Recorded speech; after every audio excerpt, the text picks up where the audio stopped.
Welcome to 5D, the Goldilocks Zone. I am your guide, continuing the multiverse and God. In my Father's house are many mansions. John 14:2. For thousands of years that line sat quietly in Scripture, not explained, not measured, not debated, just spoken. A sentence passed down through generations, waiting. Now science comes along and says, what if reality is bigger than we thought? What if there are many universes, many realities, many dimensions beyond what our eyes can see? And suddenly that ancient sentence doesn't sound symbolic anymore. It doesn't sound poetic.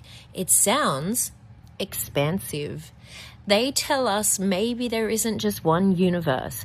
Maybe there are countless ones, endless variations, endless space.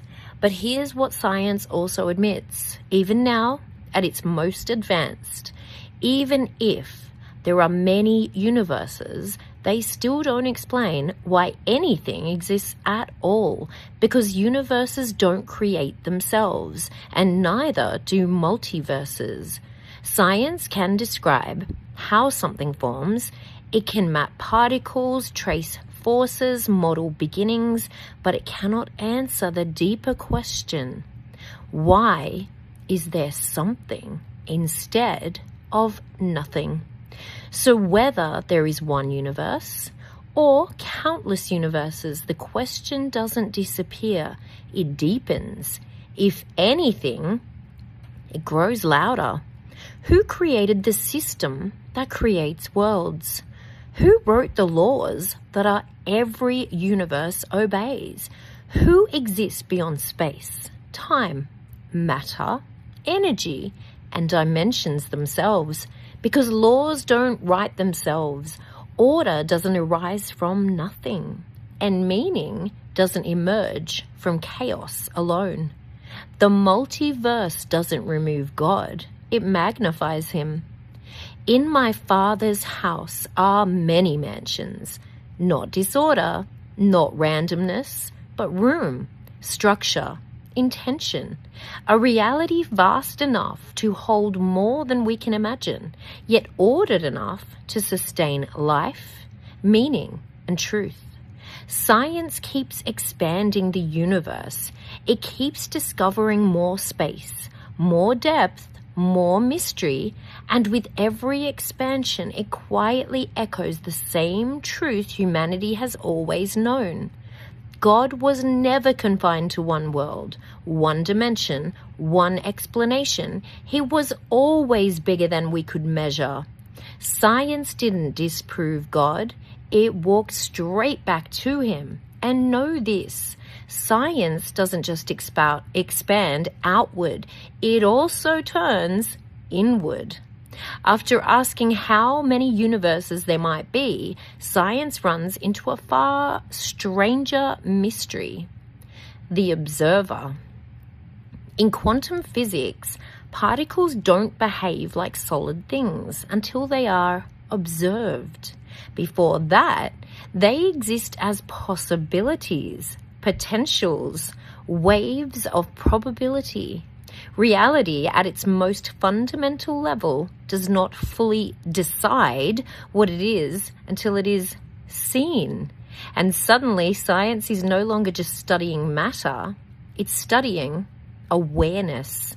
Because the universe isn't just there, it responds. It reveals itself, and that raises an uncomfortable question science can't escape. Who is the ultimate observer? Not the human eye, not a machine, but the awareness that exists before space, before time, before universes themselves. Scripture spoke to this long before equations ever did. I am who I am. Not I was created, not I emerged, but I am. Pure being, pure awareness, uncaused existence. If there are many universes, then there must be something that exists outside all of them. Something that sees all possibilities at once. something that holds reality in being, because observation is not accidental and consciousness is not a side effect. You are not just matter that learned to think. You are awareness inhabiting matter. Science can map your brain. It can trace electrical signals, but it cannot explain the you who experiences love, meaning, sorrow, beauty, and God. That you is not inside space-time. It is just expressed through it. Just like God is not inside the universe, but rather expressed through it. So whether there is one universe or many, the truth doesn't change. Reality is not mindless, it's meaningful.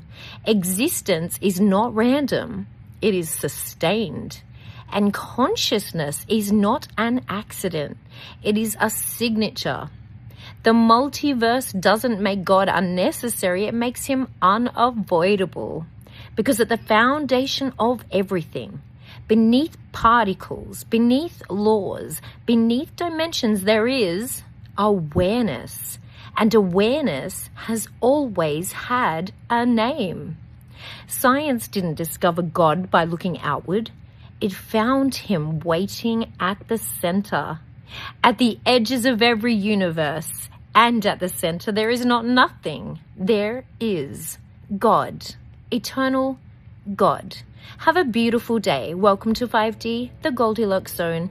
I am your guide.